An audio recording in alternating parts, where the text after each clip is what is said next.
माता सीता धरती में क्यों समा गई थीं? माता सीता से मांगी गई उनके चरित्र की प्रामाणिकता।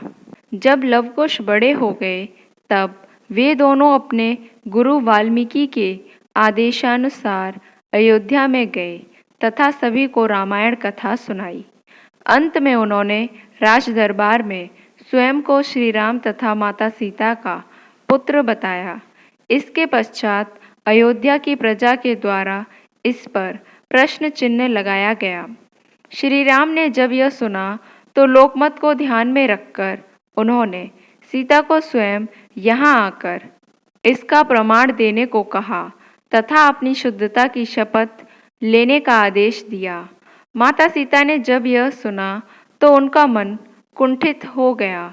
इतने वर्षों से अयोध्या की प्रजा के मत को ध्यान में रखकर वे वन में रह रही थीं तथा इसके पश्चात भी उनकी शुद्धता का प्रमाण मांगा जा रहा था। इसलिए उन्होंने इस अपवाद को हमेशा के लिए समाप्त कर देने का निश्चय किया, जिससे आगे कभी यह समस्या खड़ी ही ना हो। जब माता सीता राज दरबार में पहुंची तो वहां सभी के सामने उन्हें अपनी शुद्धता की शपथ लेने को कहा गया।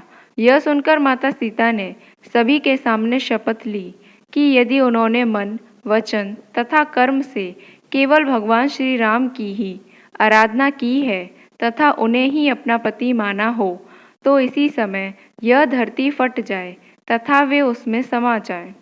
माता सीता के इतना कहते ही एक जोरदार गर्जना हुई तथा धरती फटकर दो हिस्सों में बट गई। उसमें से धरती माँ अवतरित हुई तथा माता सीता को अपने साथ लेकर चली गई। इस प्रकार माता सीता ने स्वयं के लिए उपजे इस विवाद को हमेशा के लिए शांत कर दिया।